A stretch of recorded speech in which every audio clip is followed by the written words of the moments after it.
하나님의 말씀을 봉독하겠습니다. 요한복음 12장 37절에서 43절까지의 말씀입니다. 신약성경 168면에 있습니다. 요한복음 12장 37절에서 43절까지의 말씀입니다. 이렇게 많은 표적을 그들 앞에서 행하셨으나 그를 믿지 아니하니 이는 선지자 이사야의 말씀을 이루려 하심이라. 이르되 주여 우리에게서 들은 바를 누가 믿었으며 주의 팔이 누구에게 나타났나이까 하였더라. 그들이 능히 믿지 못한 것은 이 때문이니 곧 이사야가 다시 일렀으되 그들의 눈을 멀게 하시고 그들의 마음을 완고하게 하셨으니 이는 그들로 하여금 눈으로 보고 마음으로 깨닫고 돌이켜 내게 고침을 받지 못하게 하려 함이라 하였음이더라. 이사야가 이렇게 말한 것은 주의 영광을 보고 주를 가리켜 말한 것이라. 그러나 관리 중에도 그를 믿는 자가 많되 바리새인들 때문에 드러나게 말하지 못하니 이는 출교를 당할까 두려워함이라. 그들은 사람의 영광을 하나님의 영광보다 더 사랑하였더라. 아멘. 오늘 본문은 이제 예수님께서 죽기로 하시는 장면입니다.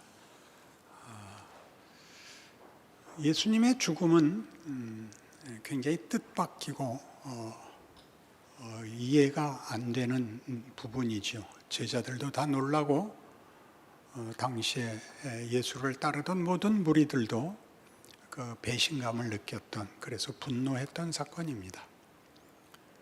그러나 예수님은 죽으십니다. 근데 이 죽음은 우리가 성경적 논리로 생각할 때 그 공생애에 행했던 모든 기적들과 연결해서 모순이 됩니다. 가나 혼인잔치에서 포도주를 만드시고 가늠한 여인을 용서하시고 오병이어의 기적이 있고 중풍병자를 고치고 문둥병자를 깨끗이 하시며 바다의 광풍을 잠재우시고 심지어 죽은 나사로도 살리시고서 죽으시면 그러면 안 됩니다. 우리가 생각하기에도 우리가 이제 나이 들고 죽음을 눈앞에 두게 되면 잘 사는 게 뭔가 그런 생각이 들거든요. 한때 건강했고 한때 성공했고 한때 감격했고가 다 죽음 앞에 서면 잘한 건지 못한 건지 구별이 없어지거든요. 세상에서 보통 하는 말대로 다 그런 거야, 그냥 다 죽는 거지 뭐, 한탄하면 뭐해, 이렇게 말하는 것은 세상의 법칙이죠. 예수님께서 우리에게 희망과 기적과 약속과 영생과 진리와 복과 사랑을 말씀하셨으면 그것이 한 번의 사건, 한 순간의 어떤 도움이 아니라 그 가치가 영원하게 만들어야죠. 그러려면 죽음을 해결해야 됩니다. 그러니까 그가 죽음을 해결해야 된다는 것은 우리가 다 공감할 수 있는데, 죽음을 해결하는 게 아니라 그 죽음에 잡혀 죽습니다. 그것이 당시의 제자들이나 군중들이 놀랐던 대목이고 우리에게도 사실은 정당한 질문으로 다가와야 되는데, 우리는 그 질문을 예수님의 부활, 성령 강림 등으로 인해서 어물어물 넘어와 있는 셈입니다. 해결해야 됩니다. 십자가로 해결했잖아, 그렇게 말하면 쉬워 보이지만 죽음을 해결하는데 죽음에 잡아먹히는 방법으로 죽음을 해결한다는 건 방법상, 모양상 우리로서는 이해가 안 갑니다. 그러니까 성경이 여기를 어떻게 푸는지 알아야죠. 죽음을 그냥 둘 수 없고 해결해야 되는데, 히브리서 2장 14절의 말씀에 의하면 사망으로 사망의 권세 잡은 자 마귀를 없이 하시고 이렇게 표현되어 있습니다. 죽음을 잡기 위해서 죽음의 자리에 들어갔다 그럽니다. 우리는 이 말씀의 뜻을 성경으로 억지로 풀 수 있습니다. 한 알의 밀이 땅에 떨어져 썩지 아니하면 한 알 그대로 있고 썩으면 많은 열매를 맺느니라. 맞습니다. 그러나 지금은 심기우는 것 같지 않고 죽는 것 같지 않습니까? 그걸 죽음을 없애버리거나 죽음을 해체해버리거나 소용없게 만들어야 될 거 아닙니까? 그러려면 죽음보다 더 큰 세력을 갖고 있어야 되는데 죽음이라는 세력이 마치 예수를 이긴 것 같이 삼킨 것 같이 그런 길로 들어가시죠. 이것 때문에 예수를 못 알아보는 겁니다. 빌라도가 바라바를 도와주랴 이 예수를 도와주랴 라고 물었을 때 그 백성들이 바라바를 놓아주고 저 사람을 죽이십시오. 그리고 그 우리의 결정이 잘못이라면 그 피를 우리와 우리 자손에게 돌리십시오 라고 말한 그 군중들은 미친 사람들이 아니라 호산나 찬송하리로다 주의 이름으로 오시는 이여 라고 주를 반겼던 사람들입니다. 무엇 때문에 그랬죠? 그 많은 기적을 봤거든요. 5,000명을 먹이고도 남은 오병이어의 기적, 바다를 꾸짖으시고 죽은 자를 살려내시는 그 메시아가 이제 오면 세상의 권력은 문제될 것도 없다, 모든 것을 해결하시리라 생각했던 분이 죽어버렸습니다. 죽는 데입니다. 분노했죠. 앞에 거는 안 했으면 그나마 믿지는 않았을 것이고 기대는 안 했을 텐데 그냥 살게 놔두지, 잔뜩 바람은 넣어놓고 이렇게 맥없이 조롱과 수치와 고통 속에서 죽는단 말인가. 이게 예수님이 죽음으로 들어간 실제 역사고 실제 역사적 반응입니다. 지금까지도 예수의 죽으심과 부활을 아무도 안 믿는, 기적과 은혜가 부어지지 않으면 믿을 수 없는 이유가 여기에 있죠. 왜? 어째서? 이렇게 당연히 물어야 됩니다. 사망으로 사망의 권세 잡은 자 마귀를 멸하시고는 우리말 표현이 그 영어 킹 제임스 버전하고 같이 번역한 겁니다. 거기에는 이 멸했다는 것이 destroy로 나옵니다. 멸망시켰다. 근데 원의는, 원래 원문의 뜻은 속수무책으로 만들었다, 꼼짝 못하게 만들었다, 그런 뜻입니다. 죽음은 남아있는데 그 죽음이 옛날 같은 권세를 갖고 있지 못하다. 가장 크게 무슨 권세냐? 그것이 인류의 운명이 되게 할 수가 없다, 비극과 절망으로 끝나게 할 수 없다가 돼버렸다, 그렇게 얘기합니다. 그럼 그렇게 할 거면 굳이 죽음이라는 방법을 쓸 필요가 뭐가 있느냐 하는 생각이 다시 나죠. 죽음을 소용없게 만들려고 죽음의 자리에 들어가서 죽음이 끝인데 죽음에서 부활하심으로 죽음이 소용없게 만든 것은 좋은데 그럴 바에야 처음부터 애초에 죽음을 명하여 지구를 떠나거라, 없어져라, 그러는 게 훨씬 쉽지 않는가. 그런 질문을 하고 보면 실제로 구원 역사가 일어난 것이 죽음을 통과한 방법이었다면 죽음을 없앤 것보다 죽음을 통과한 방법에 하나님의 어떤 뜻이 있다, 더 깊이 생각해야 할 때가 있다, 이렇게 당연히 물어봐야 됩니다. 성경은 죽음에 대해서 고린도전서 15장에서 이렇게 말하죠. 사망아 너의 승리가 어디 있느냐? 사망아 너의 이기는 것이 어디 있느냐? 사망에 쏘는 것은 죄요. 사망이 일어나는 이유는 죄 때문이요. 죄의 권능은 율법이라. 죄는 잘잘못에 의해서 죄가, 정죄가, 심판이 결정된다.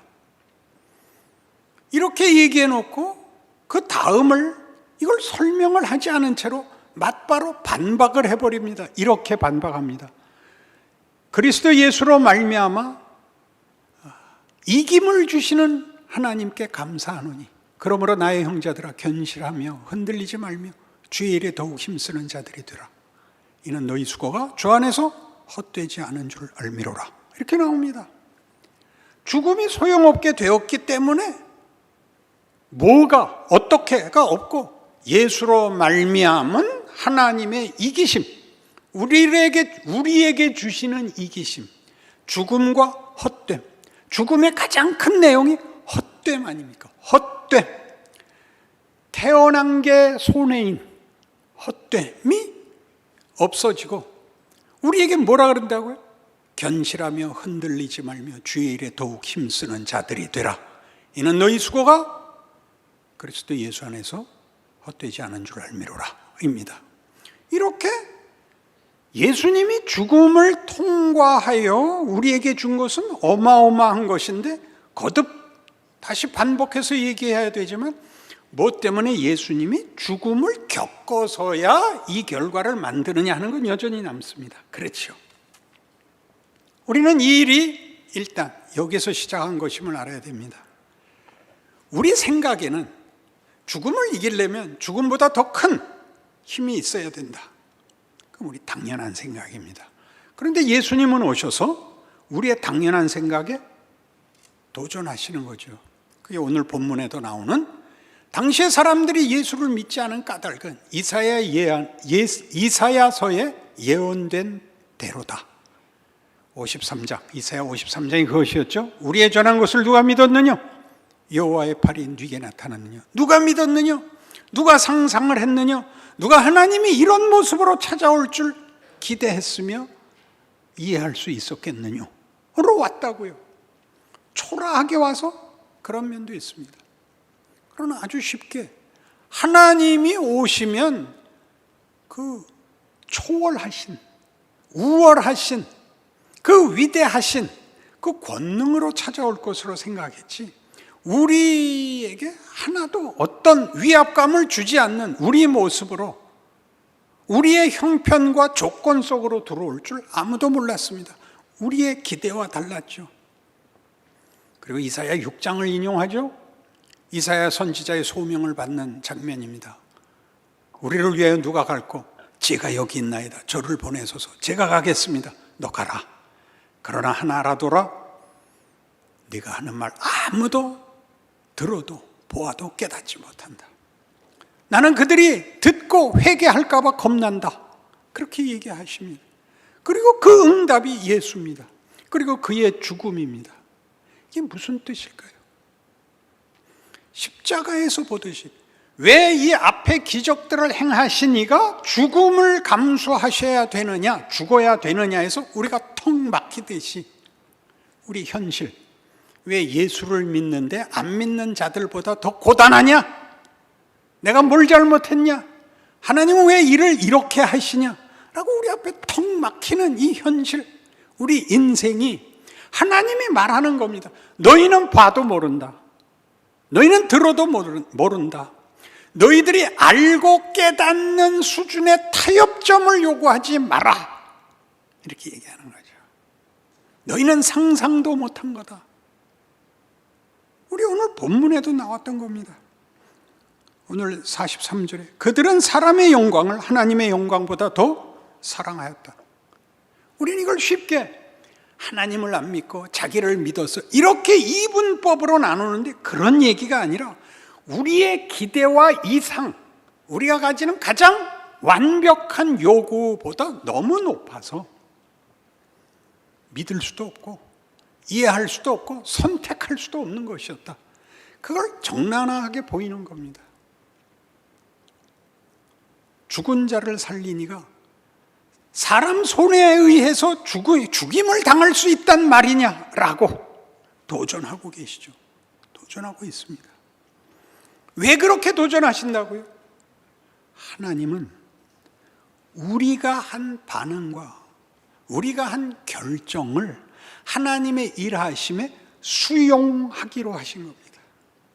우리가 결과시킨 죽음을 하나님이 들어와 경험하시고 우리의 형편과 우리의 못난 자리에 당신의 이해와 공감과 참여를 이렇게 낮춰 내 옆에 옵니다.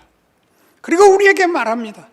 나와 함께, 내가 너와 함께 있는 자리까지 온 것 같이 너는 나와 함께 저 높은 곳, 저 크고 위대한 자리에도 함께 가자. 그렇게 설득하는 것이 죽음입니다. 히브리서 4장에 의하면 하늘 보좌에 계신 대제사장 예수는 우리의 고난을 체휼하신 분이다. 체휼이란 뭐죠? 이 번역이 자꾸 부드러워져 갖고 원래 의미가 자꾸 죽습니다. 육체로 경험하신 분입니다. 육체로 우셨고 고통을 호소하신, 내 마음이 심히 고민하여 죽게 되었다라고 표현한, 신이 할 수 있는 고백이 아닌 고백을 하신 자리까지 내려온, 그래서 우리가 자초한, 우리가 만든 최악의 자리에 들어오신 그 자리를 통과하여 우리를 모두 끌어안는 하나님의 호소, 하나님의 자기 설명, 나는 너희에게 이런 하나님이다 하는 말씀을 역사에다가 일으킨 겁니다. 그것이 기독교입니다. 그래서 성경은 이렇게 얘기하죠. 너희가 하는 모든 결정이 잘잘못으로 나뉘는 것이 아니라 그 모두를 허락하여 너희의 납득을 위하여 얼마든지 긴 시간, 많은 시행착오, 많은 기회를 주는 것이다. 인류 역사고 너희 각각의 인생이다. 이렇게 말하죠. 로마서 11장, 여기는 같이 찾아가 보십시다.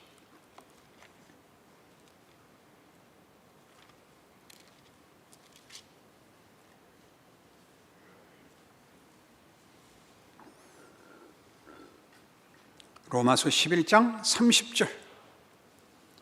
너희가 전에는 하나님께 순종하지 아니하더니 이스라엘이 순종하지 아니함으로 이제 긍휼을 입었는지라. 이와 같이 이 사람들이 순종하지 아니하니 이는 너희에게 베푸시는 긍휼로 이제 그들도 긍휼을 얻게 하려 하심이라. 하나님이 모든 사람을 순종하지 아니하는 가운데 가두어 두시면 모든 사람에게 긍휼을 베풀려 하심이로다. 이 모든 사람을 불순종 가운데 묶어둔 이유는 은혜를 베풀려고 한대요. 우리가 순종할 수 있는 정도를 넘어서는 것을 은혜로 주실 거예요. 그러니까 우리는 이해할 수 없고 순종할 수 없는 것을 받는 거죠. 불순종이라는 것이 순종과 불순종을 나누는 정죄의 문제가 아니라 우린 다 이 문제에 관한 한 무력하며 납득이 되지 않으며 쫓아갈 수 없는 일을 하나님이 하신다 라고 고백해 하고 있다는 겁니다. 그 불순종 가운데 이렇게 하나님이 우리를 모든 사람을 불순종 가운데 거두어 두시고 은혜를 베풀고 있다는 것은 어디에서 나타났느냐? 역사적으로 이스라엘이 불순종하여 예수를 십자가에 못 박아 죽임으로써 이방이 구원을 얻었다 해서 나타났다. 그렇지 않습니까? 이스라엘은 제사장 국가입니다. 그들이 믿어서 열국 앞에 하나님의 영광을 증명해야 됩니다. 그들이 실패합니다. 그럼 무슨 방법이 있습니까? 이스라엘은 순종과 불순종 사이에서 불순종을 택하여 벌을 받았다 칩시다. 이방은 불순종이고 순종이고 간에 선택의 여지가 없는 그런 기회가 주어지지 않았던 데가 이들이 불순종해서 벌을 받는 것이 저들에게 구원이 됐다고, 마치 순종한 것 같이 상상을 뛰어넘는 거죠. 이 법칙을 기억해라. 예수 그리스도의 죽음입니다. 예수가 죽는 방식, 우리를 불순종 가운데 묶어놓은 것, 불순종 가운데 묶어놓은 것, 이분법으로는 말이 안 되는 것, 아브라함 링컨은 천국 갔고 히틀러는 지옥 갔다. 이렇게 얘기 안 하는 거. 둘 다 불순종한 가운데 내가 다 묶어놓은 인류다. 이렇게 말하는 것. 여러분 이렇게 묻고 싶죠. 그럼 히틀러는 어디 간 거예요? 나 그 새끼가 천국 가 있으면 나 안 갈래요. 그거죠. 그거는 나중에 천국 가서 확인하세요. 그 모두를 하나님이 묶어서 예수를 유다가 팔아먹는 바람에 그 극이, 드라마가 절정을 가진다고요. 그러니까 로마서 11장이 하고 싶은 얘기는 우리가 순종했다 불순종했다 보다 더 큰 목적과 방법과 하나님의 의지가 작동하고 있다는 걸 잊지 마라. 너희는 그걸 아는 사람이어야 된다. 이렇게 우리를 격려하고 있는 것입니다. 그들이 모르는 자들, 믿지 않는 자들이 어떻게 됐느냐로 자기를 확인하려고 그러지 말고 그 모두가 잘못했다는 걸 아는 자리에서 너희는 순종한다는 게 무엇이며 은혜를 받고 더 나간다는 것이 무엇인지 영광과 자랑의 자리로 더 나가라. 이게 성경이 하고 싶은 얘기라고요. 예수님 채찍에 맞고 돌아가셨어요. 그거 좀 하지 말고 그래서 부활해서 야, 내가 세상 끝날까지 너희와 항상 함께 있을 것이다. 겁먹지 마라. 얼굴 표정 잘 지어라. 그걸 하라고요. 욕을 안 하고 있잖아요. 전부 앉아서 회개만 하고 앉았다고요. 회개하지 말고 나가라고요. 할 걸 하라고요. 잘못한 걸 지우지 말고 그 잘못이 나한테 작용해서 오늘은 더 낫고 내일은 더 나아지라고요. 목사님 성질 부리지 마세요. 네. 기독교가 뭘 하고 있는지를 몰라요. 잘못에 다 묶여 있다고요. 쟤는요. 베드로가 그랬다. 욕 직사게 먹은 거 알죠? 끝에 너 나중에 네가 원치 않는 죽음을 당한다. 너 남들이 너 묶고 너를 죽일 것이다. 쟤는요. 너나 잘해. 기억나시죠? 우리 남포교회 2000 몇 년도 그때 표였는데 그죠? 그 이상 과격한 표가 없어서 뒤를 잇지 못했죠. 여러분의 삶을 새삼스럽게 보라고요. 그래서 이 문제를 그 결론이 여러분 이렇게 놀랍게 가죠. 33절 깊도다 하나님의 지혜와 지식의 풍성함이요 그의 판단을 헤아리지 못할 것이며 그의 길은 찾지 못할 것이로다. 누가 주의 마음을 알았느냐? 누가 그의 모사가 되었느냐? 누가 주께 먼저 드려서 갚으심을 받겠느냐? 이는 만물이 주에게서 나오고 주로 말미암고 주에게로 돌아감이라. 그에게 영광이 세세히 있을지어다. 아멘. 얼마나 놀라운 선언입니까? 하나님은 우리의 상상을 뛰어넘습니다. 우리가 하나님에 대해서 또는 성경이 하나님 자신을 설명하는 걸 그래서 성품적이기만 합니다. 자비롭고 은혜롭고 노하기를 더디하고 인자와 진실이 풍성한 하나님입니다. 우리같이 잘잘못에 묶여갖고 진심일까? 아첨일까? 속이는 걸까? 이런 데 묶이지 마시고 하나님의 사람으로 우리가 살아가는 인생 속에서 예수를 믿습니다라고 고백하게 만드시는 것이 무슨 뜻인지를 알아야 돼요. 우리가 믿는 하나님은 그 아들을 보내어 십자가를 지게 한 하나님이라는 것을 기억하는 것.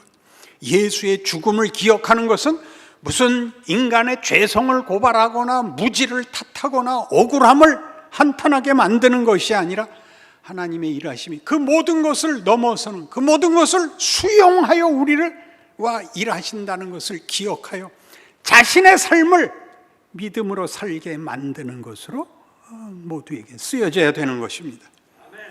그래서 같은 로마서 9장에 가시면 여기도 봐야 돼요.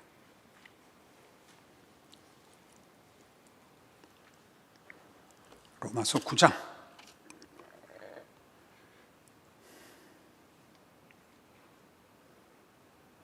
22절부터 봅시다. 만일 하나님이 그의 진노를 보이시고 그의 능력을 알게 하고자 하사 멸하기로 준비된 진노의 그릇을 오래 참으심으로 관용하시고 또한 영광 받기로 예비하신 바 긍휼의 그릇에 대하여 그 영광의 풍성함을 알게 하고자 하셨을지라도 무슨 말을 하리요? 이 그릇은 우리니 곧 유대인 중에서뿐 아니라 이방인 중에서도 부르신 자니라. 이게 무슨 얘기 끝에 나오는 거냐면 바로 얘기를 하다 나와요. 바로는 뭡니까? 그놈은 악당 아닙니까? 하나님이 바로를 세운 이유는 이스라엘 백성과 후대에 올 믿음의 자손들을 위하여 하나님이 어떤 분인가를 알게 하기 위해서 하나님이 세운 악역이었다. 그러면 바로를 꾸중할 필요가 없지 않습니까? 하나님이 그 역을 맡긴 거지 그놈이 악당이 아니라는 셈 아닙니까? 야, 그놈이 벌받아 마땅하냐 아니냐는 하나님이 판단할 것이고 하나님이 무슨 일을 하고 있는지만 기억해라. 바로를 세워서 어떻게 했다고요? 하나님이 바로를 10번이나 용서했다. 그 삼국지 보시면 공명이 남만을 공격하면서 그 족장이 마음으로 납득하지 않자 7번 잡았다 7번 풀어주는 7종7금 기억하시죠? 성경 외에는 아무것도 안 본다 이거죠. 마음의 항복을 받아내기 위하여 바로를 10번이나 용서합니다. 말하자면 그 권력이 하루아침에 꺼지지 않고 그가 이스라엘 백성을 괴롭히는 것이 10번이나 반복적으로 계속됩니다. 바로가 항복하는 게 아니라 모세가 항복했다 그랬죠. 모세가 항복합니다. 뭘 항복할까요? 인내하시는 하나님을 봅니다. 자기 백성들을 데리고 광야길을 걸으면서 광야 40년에 죽어나죠. 같이 죽게 되죠. 그 못난 것들 때문에. 그러나 모세는 2번이나 결정적인 중보 기도를 합니다. 시내산에서 금송아지 만들었을 때 하나님의 진노를 가라앉히죠. 하나님, 여기서 죽이시면 세상 모든 사람들이 애굽에서 꺼낼 실력은 있고 벌어 먹일 실력은 없다고 비난할 겁니다. 그러지 마십시오. 좋다. 그렇게 되죠. 2번째는 가데스바네아에서 정탐꾼들이 와서 악평하고 모두가 원망하고 돌을 들어 모세를 죽이려 할 때 하나님이 내 이것들 더 이상 못 참는다 라고 얘기하자. 하나님, 여태껏 고생하신 게 억울하지도 않으세요? 한 번 더 참으시죠 라고 말합니다. 그것은 하나님의 분노를 모세가 중재해서 타협을 끌어냈다가 아니라 하나님이 어떤 분인가를 항복한 한 인간의 모범을 보이고 있는 겁니다. 하나님, 그런 말씀 하지 마십시오. 제가 하나님 마음 잘 압니다. 용서하실 것이면서 괜히 말씀은 그렇게 하세요. 또 가시죠. 그래서 이 말을 하죠. 민수기 14장 21절에 이렇게 꾸중하십니다. 진실로 내가 살아있는 것과 여호와의 영광이 온 세계에 충만할 것을 두고 맹세하노니 너희는 다 여기서 죽어라. 그렇게 되죠. 너희 불순종한 홍해를 건넌 것들은 다 여기서 죽어라. 너희는 가나안 못 들어간다.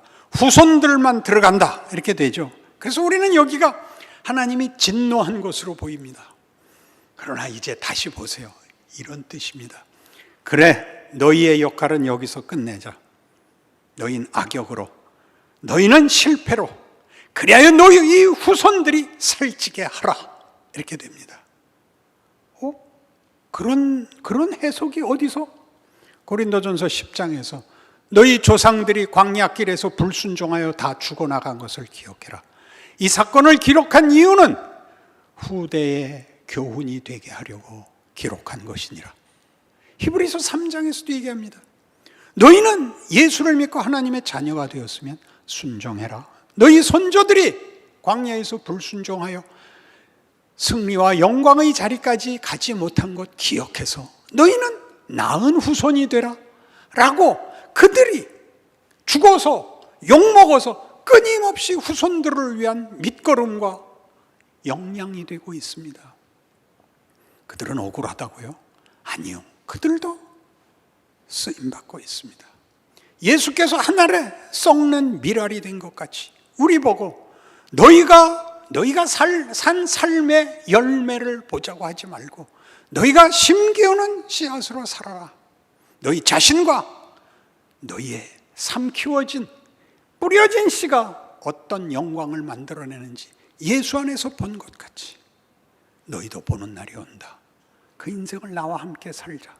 이렇게 얘기하는 것이 예수님이 죽음의 길을, 십자가를 지시는, 우리에게 요구하는, 아무든지 나를 따르려거든 자기를 부인하고 자기 십자가를 지고 나를 쫓을 것이니라 가 가지는 비장함이 아니라 하나님의 엄청난 기적이요, 지혜요, 권능이요, 우리 인생이라는 존재가 가지는 위대한 정체성인 것입니다.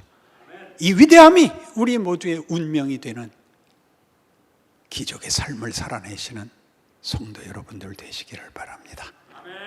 기도하십시다. 하나님 아버지, 우리의 삶이 죽을 것 같아서 밤낮 원망하고 있었는데 이것이 하나님이 요구하시는 십자가의 길이라고 합니다. 우리가 죽는 것이 삼키워지고 소멸되는 것이 아니라 실패와 잘못된 것도 아니고 많은 열매를 맺는 하나님의 신비라고 배웁니다. 그 삶을 살아내는 우리 되게 하여 주옵소서. 우리 서로 격려하고 이 역사와 인류의 운명이 우리 손에 있는 줄 아는 기도하는 하나님의 사람들, 충성하고 인내하고 용서하고 주 앞에 무릎 꿇는 하나님의 손길들이 되게 하여 주시옵소서. 예수님 이름으로 기도합니다. 아멘.